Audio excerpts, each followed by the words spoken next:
नमस्कार मित्रांनो.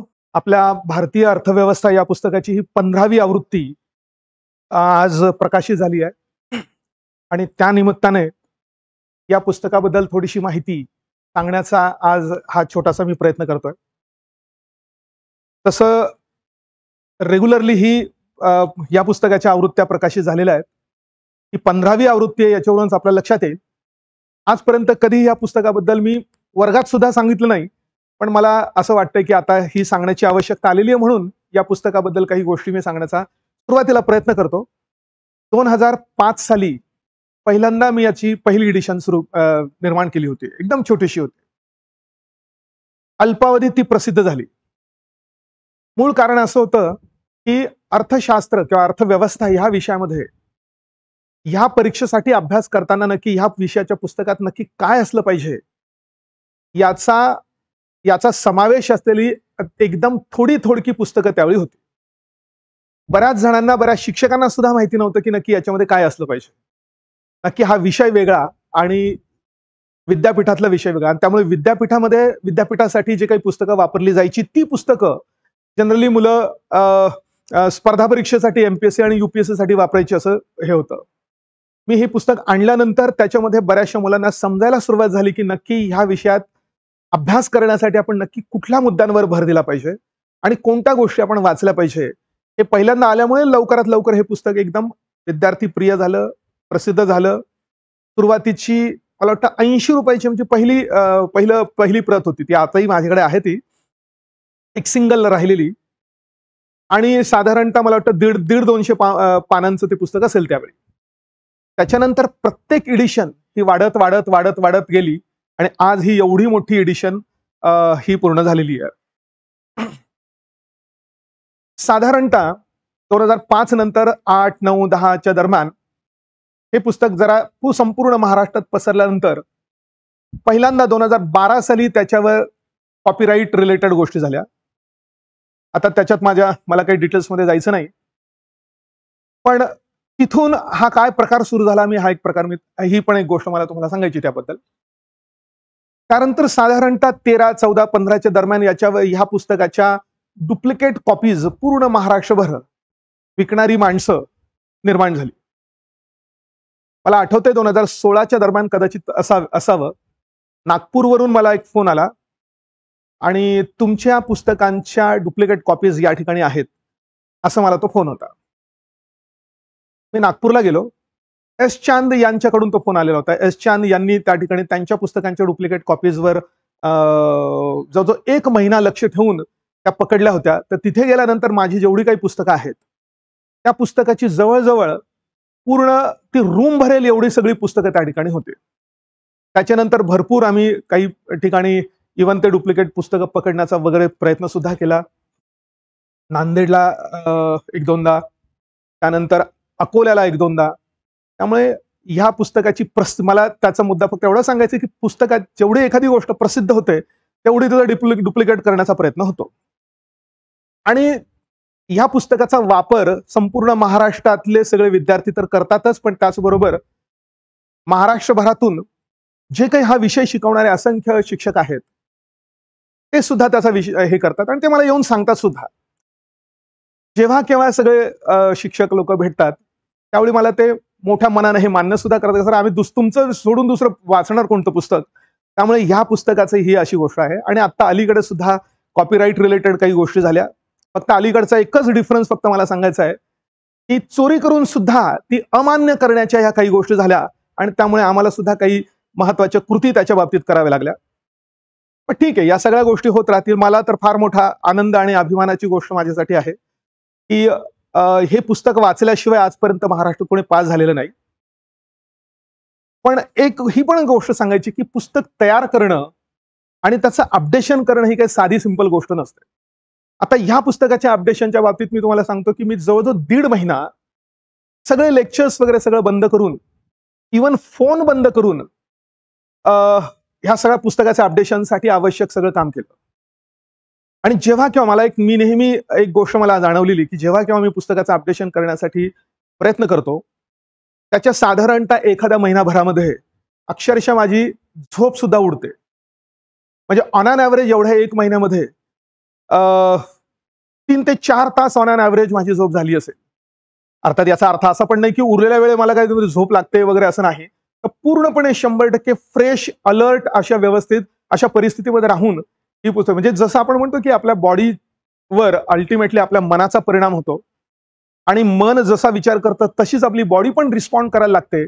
तर ही गोष्ट मी माझ्या प्रत्येक पुस्तकाच्या अपडेशनच्या वेळी किंवा एखादं नवीन पुस्तक असेल तर त्या नवीन पुस्तकाच्या वेळी मी अनुभवलेलं आहे. त्यामुळे तुम्ही थोडा जरी विचार केला तर तुम्हाला लक्षात येईल की या पुस्तकाच्या बहुसंख्य पानांवर वेगळी माहिती आहे. यातल्या कित्येक गोष्टी जर अपडेट करायच्या असतील तर त्या कुठून कुठून वाचून त्याचं अपडेशन करावं लागत असेल याचा थोडासा कधी अंदाज जर तुम्ही घेतला तर तुम्हाला लक्षात येईल की किती वेगळ्या प्रकारच्या कॉन्सेप्ट्स आहेत, किती वेगळ्या प्रकारच्या आकडेवारी आहेत. आणि इकॉनॉमिक्सचं पुस्तक असल्यामुळे आकडेवारी इतकी रेग्युलरली चेंज होत असते. इव्हन सरकारचे आकडे सुद्धा चेंज होत असतात. मी याच्यात एक नोट लिहिलेली आहे की सरकारने दिलेले आकडे सुद्धा रेग्युलरली अपडेट होत असतात. उदाहरणार्थ जीडीपीचे आकडे, समजा कोणत्याही एका वर्षाचा जीडीपीचा आकडा एका वर्षात कधी फायनली दिलेला नसतो. तो साधारणतः 3 वर्ष झाल्यानंतर त्याचा फायनल आकडा येत असतो आणि दरम्यानच्या वेळेमध्ये अनेकदा मात्र ते चेंजेस होत असतात. आणि त्यामुळे प्रत्येक वेळी जर आपल्याला हे जर चेंज करायचं असेल तर खूप गोष्टी शोधाव्या लागतात. साधारणतः 1-1.5 महिन्यामध्ये मी किमान 200 तरी वेगळ्या प्रकारचे रिपोर्ट्स डाउनलोड करून, वाचून, त्यातली आवश्यक असलेली इन्फॉर्मेशन यात कलेक्ट करून ती याच्यात मांडण्याचा प्रयत्न केलेला आहे. आणि मॅक्सिमम एक्झाम ओरिएंटेशन सुद्धा त्याच्यामध्ये ठेवण्याचा प्रयत्न केलेला आहे. तर या दृष्टिकोनातून नक्की या पुस्तकात यावेळी काय काय बदल केलेले आहेत. बऱ्याच मुलांची एक मागणी असते की सर काय बदल केले हे आम्हाला सांगा. लक्षात घ्या, बदल करताना शेवटी पानं जोडलेली आहेत, त्या प्रत्येक चॅप्टरला काहीतरी पानं जोडलीत असा हा बदल नसतो. कारण ज्यावेळी मी पुस्तक अपडेट करतो त्यावेळी अक्षरशः हे पूर्ण नवीन पुस्तक आवश्यक असलेल्या सगळ्या गोष्टी नव्याने करण्यासाठी करतो. म्हणजे थोडक्यात पुस्तक सगळं विस्कटून जातं आणि पुन्हा अपडेशन करून नवीन नवीन आकडे आणि संकल्पना करून पुन्हा ते एकत्र जोडणं, ह्या सगळ्या गोष्टी कराव्या लागतात. नाहीतर अदरवाईज तुम्ही बघितलं असेल बरेचसे असे पुस्तकही असतात की जे एकदा एक एडिशन निघाली की पुढच्या एडिशनमध्ये फक्त एक तर पुढे नाही तर मागे काही नवीन पानं जोडून देतात. मध्ये मात्र सेम तीच इन्फॉर्मेशन असते. तर असं मी आजपर्यंत कधी केलेलं नाही आणि प्रत्येक एडिशनमध्ये आवश्यक तो सर्व बदल करण्याचा प्रयत्न केलेला आहे. अर्थात नेहमी असंही वाटतं की अजून मला जर काही वेळ मिळाला असता किंवा अजून 2 आठवडे मिळाले असते, अजून याच्यामध्ये हे करता आलं असतं, ते करता आलं असतं. कारण जसा तो सिनेमाचा डायरेक्टर म्हणतो तो कधीच समाधानी होत नाही की मी माझा पिक्चर अजून जास्त चांगला डायरेक्ट करता आला असतं मला, असं त्याचं नेहमी म्हणणं असतं. तर तसंच मला सुद्धा प्रत्येक पुस्तक झाल्यानंतर वाटतं की हे असं झालं पाहिजे, तसं झालं पाहिजे. पण तरी सुद्धा खूप गोष्टी मी नव्याने या ठिकाणी करण्याचा प्रयत्न केलेला आहे. तर मुलांच्या म्हणण्यानुसार काय काय गोष्टी कुठल्या नवीन केल्या त्याचा थोडासा ओव्हरव्ह्यू मी तुम्हाला देतो. त्यामुळे तुमच्याकडे जर कोणतं जुनं पुस्तक असेल तर इव्हन ह्या ओव्हरव्ह्यूच्या आधारावर तुम्ही त्या गोष्टी सुद्धा अपडेट करून घेऊ शकता. तुमच्या एखाद्या मित्राकडनं नवीन पुस्तक जर तुम्ही घेतलं आणि काय काय कुठे नवीन नवीन आहे ते जरी केलं तरी सुद्धा तुमची गरज पूर्ण होऊ शकते. तर 15वी आवृत्ती आहे आणि याच्यामध्ये केलेले महत्वाचे बदल हे थोडेसे त्यातल्या त्यात मी काही लिहिलेले आहेत. अनेक बदल आहेत, अनेक पुस्तका म्हणजे अनेक पानांवर काही काही तुम्हाला बदल दिसतील, पण मेजर चेंजेस हे या ठिकाणी थोडीशी लिस्ट केलेली आहे. पहिला गोष्ट की नवीन हे पानं 70 नवीन पानं याच्यामध्ये. एक गोष्ट मी बदल सांगेल बघा, या पुस्तकामध्ये प्रत्येक बऱ्याचशा चॅप्टरच्या खाली प्रश्नसंच वगैरे दिलेला होता. तर तो सगळा प्रश्नसंच सध्या मी या पुस्तकातून काढून टाकलाय. कारण त्या प्रश्नसंचाचं आपलं एक वेगळं पुस्तक पूर्वी जे होतं, काय म्हणतो आपण त्याला, प्रॅक्टिस प्रश्नसंचाचा, तर ते पुस्तक नवीन स्वरूपामध्ये आणण्याच्या दृष्टिकोनातून यातला हा प्रश्नसंच सध्या काढून टाकलेला आहे. मग पूर्वीची 428 पानं होती, त्यात 35 पानं प्रश्नांचे होते, ते सगळे काढून टाकले. म्हणजे 428 मधनं 35 गेले. पण या सध्या पुस्तकाची जी काही पानांची संख्या आहे ती 472 झाली आहे. म्हणजे 428 वजा 35 प्लस 75 घेतले तर जवळजवळ हे 472 होतात. म्हणून साधारणतः 70 नाही, मला वाटतं 75 पानं याच्यामध्ये ऍड झालेली आहे. म्हणून भरपूर मोठा डेटा आणि काही काही गोष्टी याच्यामध्ये ऍड झालेल्या आहे. हा पहिला मुद्दा. काही डेटा नवीन आहे, काही नवीन नवीन चार्ट्स तयार करण्यात आलेले आहेत, नवीन योजना तयार करण्यात आलेल्या आहेत. तर त्याचा एक थोडासा ओव्हरव्ह्यू मी तुम्हाला सांगतो. दुसरी गोष्ट, 2 नवीन प्रकरणं याच्यात टाकली की जी पूर्वी नव्हती. त्यातलं पहिलं प्रकरण म्हणजे लोकसंख्याशास्त्राचं. आतापर्यंत तुम्ही बघितलं असेल लोकसंख्याशास्त्राशी संबंधित भारताच्या लोकसंख्येबद्दल आणि महाराष्ट्राच्या लोकसंख्येबद्दल सगळा डेटा आणि सगळ्या गोष्टी त्याच्यामध्ये दिलेल्या होत्या. पण लोकसंख्याशास्त्र, ज्याला आपण डेमोग्राफिक्स म्हणतो, ही एक विद्याशाखा आहे आणि त्याच्यामध्ये काही थिअरी येते. तर त्या थिअरी बद्दलची इन्फॉर्मेशन याच्यामध्ये मी एक नव्याने ऍड केलेली आहे. यातली कित्येक अशा गोष्टी आहेत की ज्या आतापर्यंत तुम्हाला कुठेही कुठल्याही पुस्तकात वाचायला मिळाल्या नसतील, याची 100% मला खात्री आहे. तर ते नवीन डेमोग्राफिक्सचं चॅप्टर आहे आणि आपल्या सिलेबसमध्ये उल्लेख केलेला मुद्दा आहे डेमोग्राफिक्स. तर म्हणून काय काय बघा, की लोकसंख्याशास्त्र, डेमोग्राफिक्स, किंवा त्याला दुसरा एक शब्द पण असतो जनसांख्यिकी. तर ते जनसांख्यिकी म्हणजे नक्की संकल्पना काय आहे? जनसांख्यिकी रिलेटेड आपल्या देशात कोणत्या कोणत्या संस्था काम करतात, संस्थात्मक व्यवस्था नक्की त्याची कशी आहे. तिसरी गोष्ट, आपल्या देशात आकडेवारी जमा करण्याचे कोणते कोणते स्रोत आहेत. सगळ्यांना जनगणना माहिती असते, सेन्सस माहिती असतात, पण त्याचबरोबर सॅम्पल रजिस्ट्रेशन सिस्टम आहे. त्याचप्रमाणे अजून काय म्हणू की सिव्हिल रजिस्ट्रेशन सिस्टम आहे. त्यानंतर नॅशनल फॅमिली हेल्थ सर्व्हेज, हे आतापर्यंत 5 झालेले आहेत. ती पण एक आकडेवारी जमा करण्याचे स्रोत आहेत. तर देशात आकडेवारी जमा करण्याशी संबंधित स्रोतांबद्दलची सगळी इन्फॉर्मेशन त्यात आलेली आहे. त्यानंतर लोकसंख्येचे निर्धारक घटक कोणते, याच्याशी संबंधित आपल्याला प्री मेन्सला प्रश्न आलेले आहेत. लोकसंख्या देशाची कशी निर्धारित होते, तर 3 त्याच्या मागे महत्वाची कारणं असतात. एक म्हणजे मॉर्टॅलिटी म्हणजे मर्त्यता, दुसरं म्हणजे फर्टिलिटी म्हणजे जननता किंवा जन्यता, आणि तिसरं म्हणजे मायग्रेशन किंवा स्थलांतर झाल्यामुळे.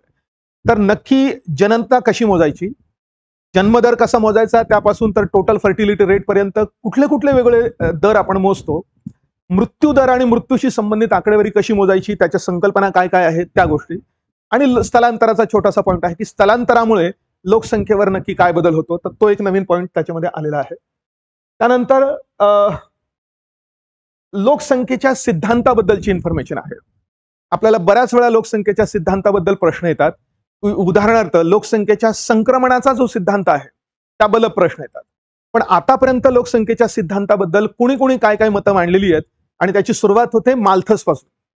माल्थसने 17व्या शतकामध्येच काही सिद्धांत मांडले होते. तर माल्थसचा सिद्धांत, त्याच्यावर अनेकांनी जी टीका केली त्याच्याबद्दलची थोडीशी, कार्ल मार्क्सने फॉर एक्झाम्पल टीका केली होती, त्याबद्दलची थोडीशी इन्फॉर्मेशन.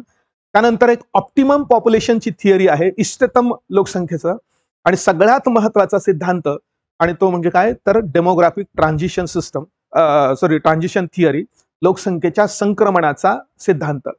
तर लोकसंख्येचं संक्रमण म्हणजे काय, थिअरी कोणी मांडली, कोणते टप्पे, कोणत्या टप्प्यातनं जात असताना लोकसंख्येवर नक्की काय परिणाम झालेला असतो, ही सगळी थिअरिटिकल इन्फॉर्मेशन त्याच्यामध्ये मांडण्याचा प्रयत्न केला. याच्यात अजून लोकसंख्येचे मनोरे आपण जे म्हणतो त्या मनोऱ्यांबद्दलची माहिती आहे, लोकसंख्येची वय आणि लिंग रचना आणि त्याचा देशाच्या विकासावर कसा परिणाम होतो त्याबद्दलची इन्फॉर्मेशन आहे. त्यानंतर लोकसंख्येच्या बाबतीत आपण एक नेहमी शब्द वाचतो, ऐकतो, टर्म वाचतो, अनेकदा प्रश्न आलेला आहे, डेमोग्राफिक डिव्हिडंड म्हणजे नक्की काय, लोकसंख्या शास्त्रीय लाभांश म्हणजे नक्की काय, तर तो लाभांश सध्या आपल्याला कसा मिळतोय आणि भविष्यात तो कसा बदलत जाईल याच्याबद्दलची सुद्धा इन्फॉर्मेशन या नव्याने टाकण्यात आलेल्या चॅप्टरमध्ये केलेली आहे. तर हा एक नवीन चॅप्टर तुम्हाला याच्यात वाचायला मिळेल.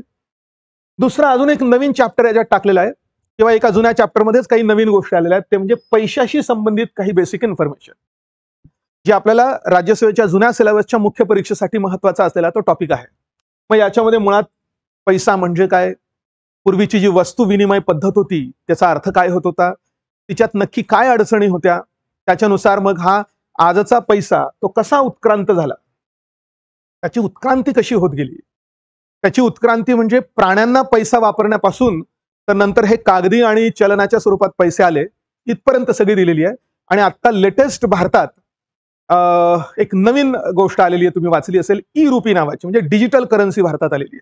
तर त्या डिजिटल करन्सी बद्दलची पण सगळी इन्फॉर्मेशन त्याच्यात दिलेली आहे. अर्थात भारत सरकारने म्हणजे आरबीआयने लागू केलेली डिजिटल करन्सी ई रुपी ही सध्या प्रायोगिक स्तरावर आहे, आणि त्याचे होलसेल आणि रिटेलचे ट्रेडिंगचे काही मर्यादित लोकांसाठी व्यवहार सुरू झालेले आहेत.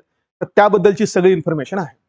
ही जी डिजिटल करन्सी असते ती काही क्रिप्टो करन्सी म्हणजे बिटकॉइन सारखी नसते, आणि बिटकॉइनला कुठल्याही शासनाच्या मध्यवर्ती बँकेचं पाठिंबा त्याला नसतो किंवा त्याला आधार दिलेला नसतो. पण आपल्या ई रुपीला मात्र आरबीआयने पाठिंबा दिलेला आहे. त्यामुळे ई रुपी हे कागदी चलनच आहे, फक्त आपल्याला इलेक्ट्रॉनिक स्वरूपात मिळणार आहे. भविष्यात ते सगळ्यांसाठीच खुलं होईल कदाचित. त्यामुळे ही ई रुपी CBDC म्हणजे सेंट्रल बँक डिजिटल करन्सी या प्रकारच्या डिजिटल करन्सीचा भाग आहे असं आपल्याला म्हणता येईल. तर ती सगळी इन्फॉर्मेशन त्याच्यामध्ये दिलेली आहे. तर तो एक नव्याने टाकण्यात आलेला चॅप्टर आहे आणि त्याच्याशी संबंधित मग भारतीय चलन व्यवस्था, सध्या कोणती चलन आहेत वगैरे जी पूर्वीची माहिती होती ती पण त्याच्यामध्ये आहे. So you'll find this 2 chapters totally new chapters in this. दोन्ही खूप महत्वाचे, छान अशा प्रकारचे नाविन्यपूर्ण माहिती असलेले आणि सहसा दुसरीकडे कुठे सापडणार नाही अशी माहिती असलेले हे चॅप्टर्स तुम्हाला या पुस्तकामध्ये 2 नवीन आहेत. बाकी इतर काय काय बघा. मग बाकी बहुतेक सर्व ठिकाणची आकडेवारी अद्ययावत केलेली आहे. जिथे जिथे आवश्यक आहे ती सगळीच आणि लेटेस्ट अवेलेबल असलेले सगळे गव्हर्नमेंटच्या आकडेवारीचे जे स्रोत आहेत.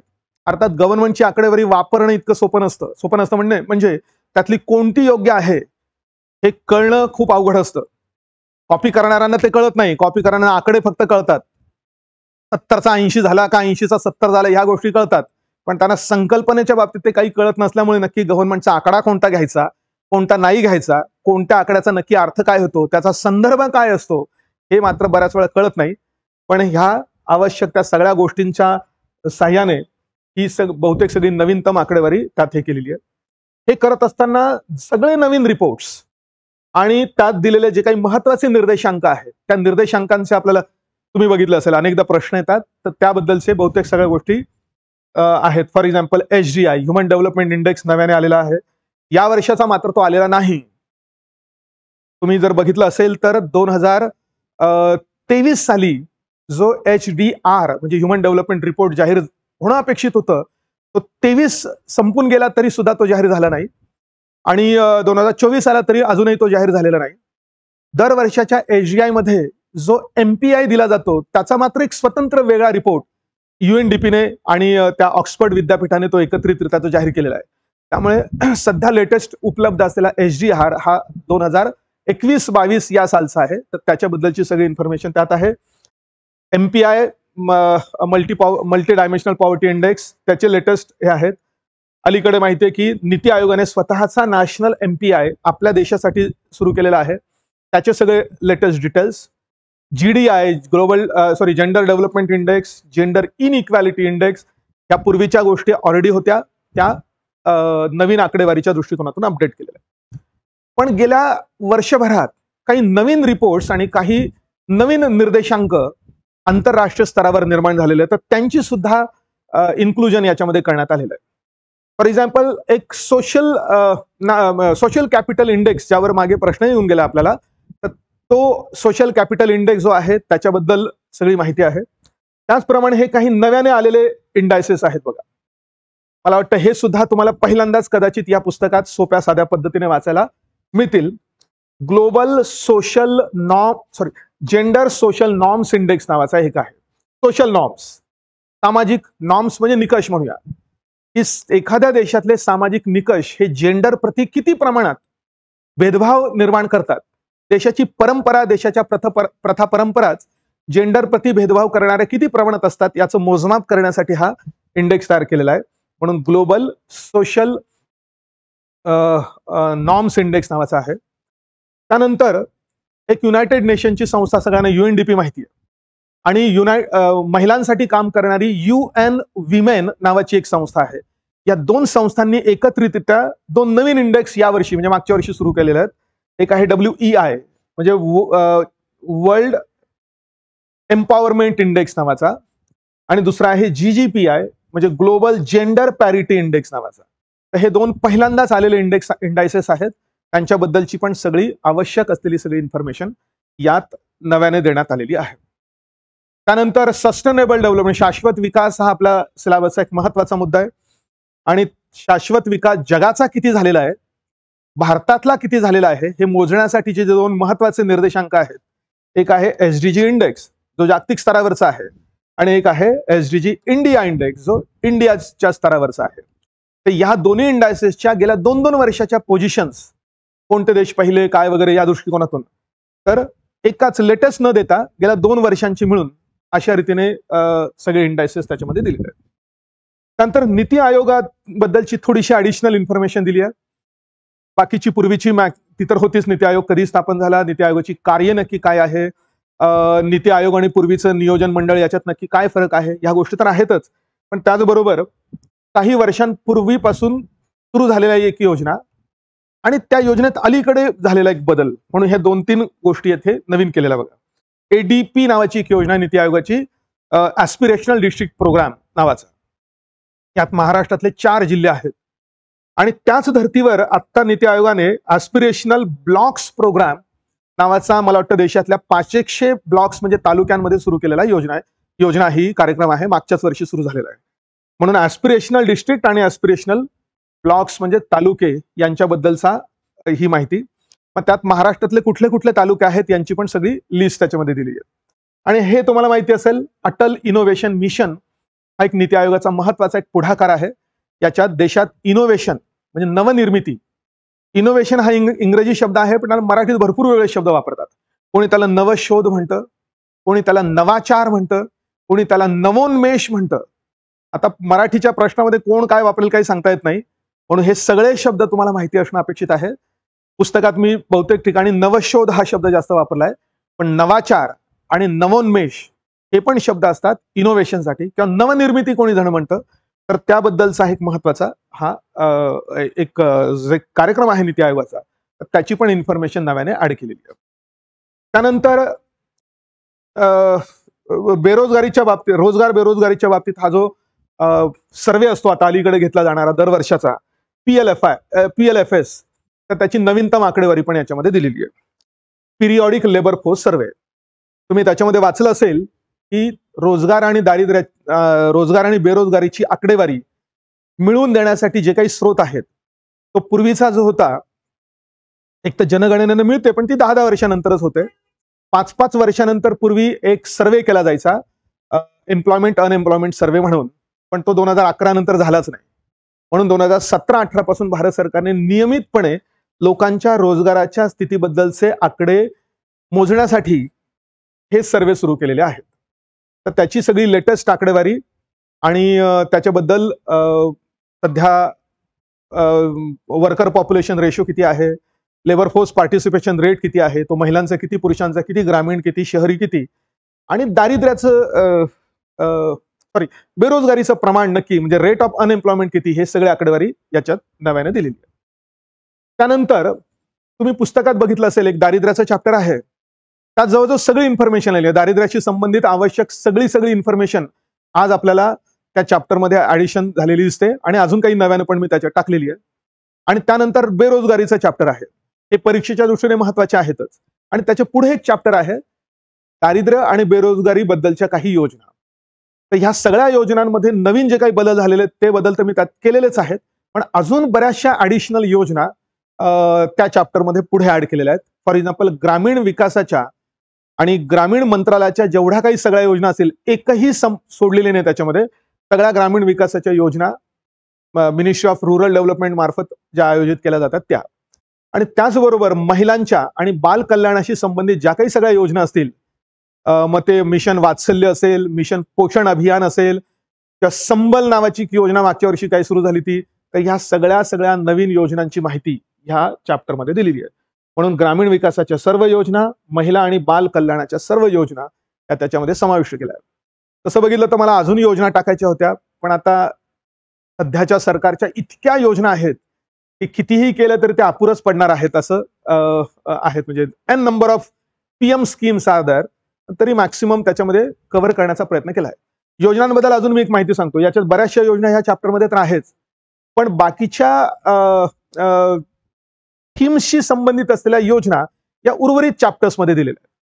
फॉर एक्झाम्पल, कृषीच्या विकासाच्या सगळ्या योजना कृषीच्या चॅप्टरमध्ये आपल्याला दिसतील, किंवा पाणी पुरवठ्याच्या, स्वच्छतेच्या सगळ्या योजना मात्र त्या शेवटच्या म्हणजे कुठला आपला पायाभूत सुविधांच्या चॅप्टरमध्ये आपल्याला दिसतील, किंवा आयात निर्यातीच्या संबंधित चॅप्टर त्याच्या योजना त्याच्या चॅप्टरमध्ये दिसतील. त्यामुळे इथे मुख्यतः दारिद्र्य, बेरोजगारी, ग्रामीण विकास, महिला बाल कल्याण याच्या योजना आहेत, आणि उर्वरित चॅप्टर्सच्या योजना मात्र त्या चॅप्टरमध्ये कव्हर करण्यात आलेल्या.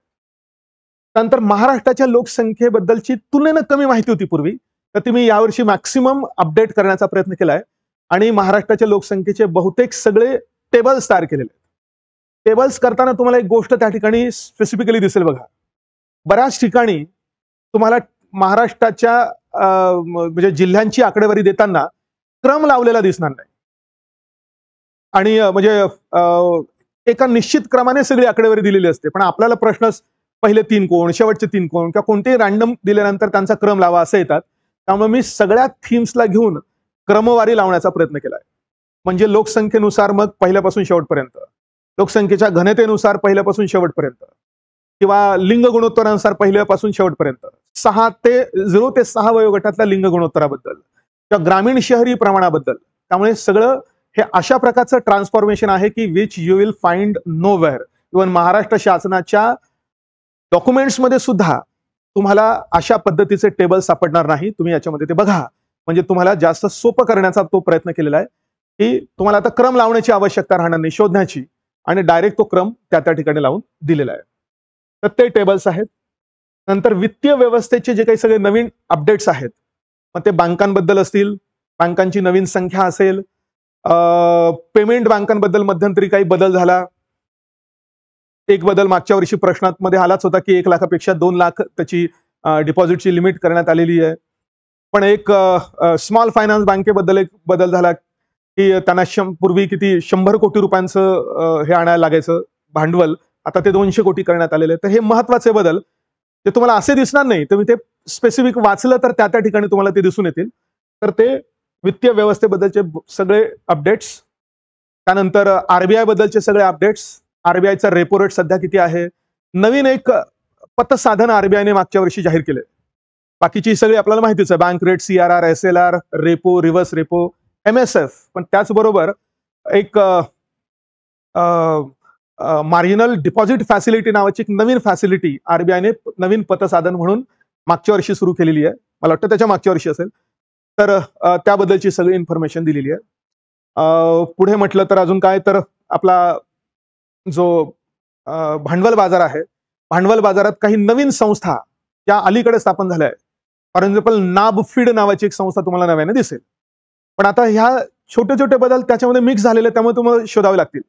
तसं नाबार्ड नावाची संस्था आहे, 85 पासून काम करते. तशी NaBFID, national bank for financing infrastructure and development नावाची, ही अलीकडे स्थापन झालेली भारत सरकारच्या मालकीची नवीन संस्था आहे. म्हणजे आपण ज्या म्हणतोय 4 ऑल इंडिया म्हणजे अखिल भारतीय वित्तीय संस्था आहेत, सिडबी, नाबार्ड, NHB आणि एक्झिम बँक. तर त्यात अजून एक 5वी ऍड झाली नाबफीड नावाची, तर त्याच्याबद्दलची इन्फॉर्मेशन आहे त्यात. त्यानंतर सेबीच्या बाबतीत बघितलं तर आता सध्या भारतात किती रोखे बाजार आहेत नवीन. एक कलकत्त्याचं रोखे बाजार मागच्या वर्षी कायमचं बंद झालं, पण ते 24 मध्ये पुन्हा ओपन होण्याची शक्यता आहे असं पण मध्ये बातमी आली होती, म्हणून त्या दृष्टिकोनातून तिथे इन्फॉर्मेशन दिली आहे. रोलिंग सेटलमेंटच्या बाबतीत मागच्या वर्षी एक मोठा बदल झाला. आतापर्यंत T+2 असं रोलिंग सेटलमेंटचं म्हणजे शेअरच्या पर्चेसिंगचं सायकल होतं, ते मागच्या वर्षी सेबीने T+1 म्हणजे ज्या दिवशी ट्रेडिंग होईल त्याच्या दुसऱ्या दिवशी त्या व्यवहाराची पूर्तता झालीच पाहिजे, अशा प्रकारची व्यवस्था. तर हे जे काही नवीन बदल आहेत ते त्या वित्तीय याच्याबद्दल आहेत. आयात निर्यात बद्दलचे सगळे नवीन आकडे आहेत. त्याच्यात खूप काही मोठा बदल होत नाही, पण तरी सुद्धा आपण कोणत्या वस्तूंची सर्वाधिक आयात करतो, कोणत्या वस्तूंची निर्यात करतो, कोणत्या देशांकडनं करतो, हा जो काही रेग्युलर दर वर्षाचा अपेक्षित चेंजेस असतात ते सगळे चेंजेस त्याच्यामध्ये दिलेले आहेत. पण नवीन आयात आणि नवीन व्यापार धोरण, आपल्याला माहिती की आतापर्यंत दर 5-5 वर्षाचं धोरण जाहीर केलं जायचं. आणि परकीय व्यापार धोरण जे मागचं जे होतं ते 15 ते 20 या साली ते कंप्लीट झालेलं होतं, म्हणजे 20 साली कंप्लीट झालं. कोविडमुळे मात्र त्या धोरणाला सतत एक्सटेन्शन देण्यात आलेलं होतं. आणि आता अलीकडे सरकारने मात्र कोणतंही 5 वर्षाचं धोरण जाहीर न करता अशा नावाने ते जाहीर केलं, फॉरेन ट्रेड पॉलिसी 2023. आणि तिथे असं म्हटलं की जोपर्यंत हे बदललं जाणार नाही तोपर्यंत हेच कायम राहील. नाहीतर दरवेळी आपल्याला कुठले तरी 5 वर्षे त्या आयात म्हणजे त्या व्यापार धोरणाच्या बाबतीत दिसतात. तर त्यात आवश्यक बदल, त्यात नवीन काही टाउन्स ऑफ एक्सपोर्ट एक्सलन्स म्हणून नव्याने जाहीर केलेले आहेत. तर ही सगळी इन्फॉर्मेशन जी काही नवीन आहे सगळी, ती सगळी त्याच्यामध्ये कव्हर केलेली आहे. FDI बद्दल आपल्याला एक दरवर्षी काही काही प्रश्न असतो, म्हणून मी एक मोठा टेबल तयार करून टाकलाय त्याच्यामध्ये, की 2017 पासून तो टेबल तयार केलाय. तसं मला वाटतं कुठल्या तरी मागच्या वर्षाच्या पेपरमध्ये 2017 मध्ये सर्वाधिक FDI कुठल्या क्षेत्रात आली एका सिंगल वर्षात, याबद्दलचा प्रश्न होता. त्यामुळे मी 2017 पासून आतापर्यंत सर्वाधिक FDI कोणत्या देशाकडनं आली, कोणत्या राज्यात आली आणि कोणत्या क्षेत्रात आली याचा एक पूर्ण टेबल दिलेला आहे. त्यामुळे मला खात्री आहे एफडीआय रिलेटेड सगळ्या तुमच्या समस्या त्या एका टेबलमधूनच पूर्ण होतील अशी 100% खात्री त्याच्यामध्ये आहे.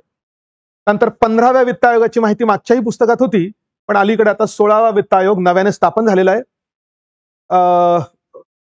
काय म्हणतो तो नुसता स्थापन झालाय, तो काम करायला सुरुवात झाली आहे, पण त्याची स्थापना, त्याचा त्याचे अध्यक्ष, त्याचे सदस्य यांबद्दलची इन्फॉर्मेशन नव्याने टाकण्यात आली.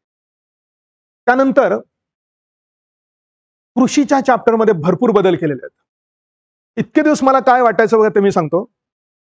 कृषीच्या चॅप्टरमध्ये जास्त माहिती न देता किंवा न देण्याचं कारण असं होतं की कृषीचं आपलं एक वेगळं स्वतंत्र माझं पुस्तक आहे. त्यामुळे कृषीचे सगळे डिटेल्स मुलं त्या पुस्तकातून वाचतील अशी माझी अपेक्षा असल्यामुळे तुलनेनं मी कृषीच्या चॅप्टरमध्ये म्हणजे या इथल्या इकॉनॉमिकच्या याच्यामध्ये कमी इन्फॉर्मेशन दिली होती. पण ते जे कृषीचं पुस्तक आहे ते मेन्सचं पुस्तक आहे. आणि माझ्या असं लक्षात आलं की बऱ्याच जण त्या मेन्स पर्यंत पोहोचतच नाही. आणि त्यामुळे बऱ्याच जणांना त्या कृषीचं वेगळं चॅप्टर त्याच्यात काय आहे, कोणती इन्फॉर्मेशन आहे याचा थांग पत्ताच नसतो. त्यामुळे त्याच्यातल्या काही महत्वाच्या गोष्टी याच्यामध्ये मी इन्क्लूड करण्याचा प्रयत्न केलेला आहे. कृषीच्या सगळ्या नवीन योजना या पुस्तकात तर टाकल्या आहेतच. महत्वाच्या योजना जास्त डिटेलमध्ये, कमी महत्वाच्या योजना एका टेबलमध्ये टाकण्यात आलेल्या आहेत. तर सगळ्या गोष्टी आहेत नवीन त्याच्यात. आणि त्याचबरोबर समजा पीडीएस बद्दलची सगळी नवीन इन्फॉर्मेशन आहे, म्हणजे पब्लिक डिस्ट्रीब्युशन सिस्टम. महाराष्ट्रात सार्वजनिक वितरण व्यवस्था कशी चालते याचा एक मोठा बॉक्स पण त्याच्यात दिलेला आहे. आणि एवढंच नाही तर दरवर्षी आपल्याला कृषीबद्दल, विशेषतः लँड रिफॉर्म्स म्हणजे भूसुधारणांबद्दलचा एखादा प्रश्न किंवा बऱ्याचदा ते प्रश्न विचारलेले आहेत. तर आतापर्यंत मी भूसुधारणांची माहिती या पुस्तकात घेतलेली नव्हती. त्याचं दुसरं कारण असं होतं की HRDच्या पुस्तकामध्ये भूसुधारणांचे सगळे डिटेल्स दिलेले होते. पण पुन्हा मुद्दा तोच की HRD आहे, मुख्य परीक्षेला होतं, म्हणजे इतक्या वर्ष होतं आणि बरेच जण तिथपर्यंत पोहोचतच नाहीत आणि त्यामुळे त्यांना ते माहितीच नाही की हा अशा प्रकारचा टॉपिक तिथून आपल्याला वाचायला पाहिजे. डबल का रिपीट करायचं म्हणून मी इकडची माहिती तिकडे अशी काही टाकत नव्हतो. पण नंतर ही गोष्ट मलाच वाटलं की चुकीची होते की काय, आणि त्यामुळे मी मग तो जो भूसुधारणांबद्दलचा जो चॅप्टर, म्हणजे त्यातले जे काही 5-6 पानं आहेत ते पुन्हा याच्यामध्ये ऍड केलेले आहेत की जेणेकरून पूर्व परीक्षेच्या विद्यार्थ्यांना बहुतेक सगळी इन्फॉर्मेशन याच्यातच मिळण्याची सोय होईल आणि त्यांना मेन्स वगैरे सध्या तरी वाचावं लागणार नाही. पण पुढे जायचं असेल तर मेन्स शिवाय गत्यंतर नसे सगळ्यांना माहितीच असतं मात्र ते. तर अशा रीतीने कृषीच्या चॅप्टरमध्येही बरेच मोठे मोठे बदल केलेले आहेत. त्याच्यात बघा की भारताचे जागतिक कृषीच्या मध्ये काय स्थान आहे, कृषीच्या सगळ्या नवीन योजना, त्यातले बदल, पीडीएस ही सार्वजनिक वितरण व्यवस्था, महाराष्ट्रातली ही व्यवस्था कशी काम करते, त्यातल्या सुधारणा, विकास, या सगळ्या गोष्टी त्यात आलेल्या. त्यानंतर उद्योगांच्या याच्यामध्ये फार काही मोठा बदल नाहीये. फक्त नवीन महारत्न कंपन्या कोणत्या आल्यात, किती संख्या आहेत, या महत्वाच्या गोष्टी आहेत. आणि मेक इन इंडिया प्रोग्राम याच्याबद्दलची इन्फॉर्मेशन थोडी त्यात आहे. पण यात मात्र थोडासा जास्त बदल केलाय सूक्ष्म, लघु आणि मध्यम उपक्रमांच्या बाबतीत. तर त्याच्या बाबतीत ज्या काही महत्वाच्या योजना आहेत त्यात आहेतच, पण अजून छोट्या मोठ्या योजनांचा एक पूर्ण बॉक्स तयार करून त्याच्यातच ती सगळी परीक्षोपयोगी माहिती बसवण्याचा प्रयत्न केला आहे. त्यामुळे ते पण आहे. त्यानंतर पायाभूत संरचनेचा हा जो सगळ्यात शेवटचा चॅप्टर आहे, यातही खूप बदल केलेले आहेत. उदाहरणार्थ रस्त्यांच्या बाबतीत मागच्या वर्षी प्रश्न आला होता की सगळ्यात मोठा राष्ट्रीय महामार्ग कोणता आहे सर्वाधिक लांबीचा, 44. तर ती सुरुवातीचे जे काही 10 सगळ्यात मोठे आहेत ते केलेले आहेत. महाराष्ट्रातनं किती ते रस्ते जातात, कोणता सगळ्यात जास्तीत जास्त लांबीचा आहे. आणि तुम्हाला माहिती असेल की ही जी नॅशनल हायवेच्या नंबरिंगची व्यवस्था आहे ती काही वर्षांपूर्वी बदलली. पूर्वीची व्यवस्था गेली आणि आता नवीन व्यवस्था आली. नवीन व्यवस्था जरा जास्त सुटसुटीत करण्याचा प्रयत्न केलेला आहे की तो राष्ट्रीय महामार्ग जर असा आडवा जाणार असेल, म्हणजे ज्याचा अर्थ पूर्व पश्चिम जाणार असेल, तर त्याला मला वाटतं इव्हन नंबर द्यायचे. तो असा उभा म्हणजेच काय म्हणूया उत्तरेकडनं दक्षिणेकडे किंवा दक्षिणेकडे उत्तरेकडे जाणार असेल तर त्याला ऑड नंबर द्यायचे. पुन्हा इकडून जाणार असेल तर मग त्याला एक एक एक्स्ट्रा ऍड करत जायचं. एक छान अशा प्रकारची यंत्रणा त्या नंबरिंगच्या बाबतीत केलेली आहे. त्यामुळे ते चेंज झालेले आहेत. म्हणून ती सगळी बदल, आवश्यक ते बदल केलेले आहेत. याच्या पायाभूत सुविधा म्हणजे रेल्वेच्या बाबतीत नवीन कोणत्या ट्रेन्स आलेल्या आहेत, त्या वंदे भारत ट्रेन्स किंवा अजून काय काय त्या गोष्टी आल्या त्यांची नवीन इन्फॉर्मेशन आहे. त्यानंतर बंदरांच्या बाबतीत पण नवीन बंदरं तर कुठली नव्याने आली नाही, पण मात्र जी सागरमाला नावाचा प्रोग्राम आहे त्याच्याबद्दलची इन्फॉर्मेशन आहे. विमानतळांच्या बाबतीत उडान नावाची नवीन नवीन म्हणजे ती आता बरेच जुनी झाली, ती त्याच्याबद्दलची उडे देश का हर नागरिक, तर ती योजना आहे. अशा बऱ्याचशा गोष्टी एका ठिकाणी नाही, पण अशा मिक्स झालेल्या अशा प्रकारच्या सर्व गोष्टी त्याच्यामध्ये केलेल्या आहेत. तर हे व असे असंख्य छोटे मोठे बदल पुस्तकाच्या असंख्य पानांवर करण्याचा मी प्रयत्न केलाय. एक गोष्ट त्यातही अजून ऍड करतो, ह्या सगळ्या गोष्टी मी स्वतः टाईप करतो, स्वतः त्याचं लेआउट बघतो, स्वतः त्याची चेकिंग करतो. थोड्याशा काहीतरी मिस्टेक्स होण्याची शक्यता असतेच, मात्र एवढं सगळं करणं आणि एका व्यक्तीने सगळं करणं ही खूप अवघड गोष्ट असते. त्याच्यामुळे बायचान्स कुठे जर काही मिस्टेक्स राहिले असतील तर तुम्ही मला 100% सांगा, मेसेज पाठवा. मला दिसल्यानंतर मी कुठे काय मिस्टेक आहे याची जर दिसलीच तर एखादी लिस्ट करून मी ती पण याच्यामध्ये कुठेतरी टाकण्याचा, याच्यात किंवा आपल्या चॅनलवर टाकण्याचा प्रयत्न करीन. त्यामुळे खूप मोठा कालावधी दिल्यानंतर तयार केलेलं पुस्तक आहे. कॉपी करणं अत्यंत सोपी गोष्ट असते. नवनिर्मिती आणि नव्याने मुळात गोष्टी निर्माण करणं ही खूप अवघड अशी गोष्ट असते. त्यामुळे मी काही बाकीच्या लोकांप्रमाणे 10-12 लोकांना बसवून त्यांना 10-12 पुस्तकं देऊन याच्यातलं हे गे रे, याच्यातलं हे गे रे, याच्यातलं हे गे रे, हे करून दुसऱ्यांकडून करून घेतलेल्या कामावर वरती स्वतःचं नाव लेखक म्हणून किंवा संपादक म्हणून लावण्याचा आजपर्यंत कधीही प्रयत्न केलेला नाही. ही गोष्ट मला आज मुद्दामून नव्यानं किंवा ठासून सांगण्याचा मी मुद्दाम हा प्रयत्न करतो. आणि हे सगळं झाल्यानंतर अनेक वर्षांपासून मी ज्याच्याकडे लक्ष दिलं नाही ती गोष्ट पण करण्याचा प्रयत्न करतो, ह्या रिव्हिजन नोट्स. बघा, मी जेवढ्या आतापर्यंतच्या सगळ्या टीचिंगच्या करिअरमध्ये मुलांना एकच नेहमी गोष्ट सांगत आलेलो आहे. नोट्स कोणत्या पाहिजे असतात, तर आपण स्वतः काढलेल्या, आपल्या स्वतःच्या हस्ताक्षरात काढलेल्या ज्या नोट्स असतात त्या खऱ्या आपल्या नोट्स असतात. दुसऱ्याने काढलेल्या रेडीमेड नोट्सचा कधीही कोणताही फायदा होत नाही. फक्त नोट्स असण्याच्या समाधानाच्या पलीकडे काही मिळत नाही, हे पहिलं. आणि हे मुलांनी मान्य पण केलेलं आहे. सगळेजण पास झालेले मुलं ह्या गोष्टीच्या आधारावर मला नंतर येऊन पण सांगतात ह्या सगळ्या गोष्टी. आणि तुम्हाला जर योग्य गोष्ट पाहिजे असेल तर हीच सत्यस्थिती आहे की स्वतःच्या हस्ताक्षरात काढलेल्या ज्या नोट्स असतात त्याच आपल्या नोट्स असतात. किंवा दुसऱ्याच्या वापरायच्याच असतील तर मी अजून एक गोष्ट सांगतो, बऱ्याचदा मुलांना माहिती असेल की दुसऱ्याच्या कोणाचे रेडीमेड नोट्स वापरायचे असतील तर त्या स्वतःच्या हातात तरी लिहून काढा, हाताने तरी लिहून काढा, की जेणेकरून त्या, कारण आपलं हस्ताक्षर आपल्याला सगळ्यात जास्तीत जास्त जवळचं असतं. आपण ती कोणती गोष्ट का लिहिलेली आहे, कोणता शॉर्ट फॉर्म का वापरलेला आहे, एखादा फ्लो चार्ट काढला असेल तर तो तसाच का काढलेला आहे, कोणतं न्यूमॉनिक्स वापरलेलं आहे, हे सगळं आपल्याला माहिती असतं. पण आजकाल मुलांना असं झालंय की रेडीमेड पाहिजे सगळं. आजकाल जशी फास्ट फूडचं जनरेशन आलेलं आहे, मॅगीवालं जनरेशन, तसं सगळ्या मुलांना हे सगळं काय म्हणताल तर सगळं वाचून आत्मसात करून स्वतःच्या भाषेमध्ये आणि स्वतःच्या हाताने नोट्स लिहिण्याची तशी काही फारशी कष्ट घेण्याची तयारी नसते. त्यामुळे मी जे म्हणतो ना की बरेचसे अभ्यास करणारे विद्यार्थी बघू करून किंवा करू बघून अशा प्रकारचे असतात. बघू करून अभ्यास होतोय का, जमतोय का म्हणून. आणि असा भरपूर मोठा वर्ग एमपीएससीचा अभ्यास करताना दिसतोय आणि याला भुलवण्याचं काम करणारे कित्येक माणसं पण त्याच्यामुळे निर्माण झालेले आहेत. आणि युट्यूब तर हे एक मोठं माध्यम आज त्यासाठी आलेलं आहे. या युट्यूबवर तर तिकडून आकाशातून सगळे देवदूत उतरतात आणि विविध प्रकारे तुम्हाला मार्गदर्शन करण्याचा प्रयत्न करतात. आणि मार्गदर्शन नसतं, ते भरकटवण्याचं मार्गदर्शन असतं. पण माध्यम एखादं मोठं झालं की त्याचा गैरफायदा घेणारे असे असंख्य लोक निर्माण होतात. आणि मग मार्गदर्शन किती भारी असतं बघा त्यांचं सुद्धा. 15 पैकी 15 मार्क कसे मिळवावे, मग हा काय करतो इथे 15 याला जर 15 पैकी 15 मार्क्स मिळवण्याचं एवढं जर ज्ञान होतं, किंवा एक वर्षात महाराष्ट्रात पहिलं कसं यावं, पहिल्याच अटेम्प्ट मध्ये कसं पास व्हावं, प्रश्न सॉल्व्ह करताना लॉजिक कसं बिल्ड करावं, लॉजिक बिल्ड करताना अभ्यास करायची गरज नाही, फक्त लॉजिक बिल्ड करायचं आणि पेपर द्यायचा, असे गायडन्स देणारे असंख्य माणसं या ठिकाणी झालेले आहेत. त्या सगळ्या माणसांना मला वाटतं एमपीएससीने कोणती परीक्षा न घेता डायरेक्ट सेक्रेटरी लेवलवर घेऊन टाकलं पाहिजे होतं.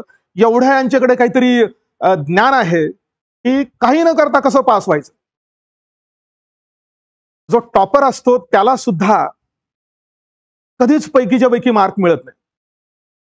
मग पैकीच्या पैकी मार्क मिळवण्याचं गमक जर एखाद्याला माहिती असेल तर तो हे ऑनलाईन लेक्चर्स का करतो. तो तर इतका हुशार झाला तो माणूस की त्याचा तर शासनाने मॅक्सिमम आपल्या स्वतःच्या राज्यकारभारासाठी वापर करून घेतला पाहिजे.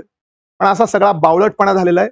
पण आता शेवटी मी पण ठरवलं की ह्या थोड्याशा बावळटपणामध्ये आपण पण थोडंसं कॉन्ट्रीब्यूट करू, म्हणून ह्या ज्या काही रिव्हिजन नोट्स आहेत त्या मी त्या तयार करायला घेतलेल्या आहेत.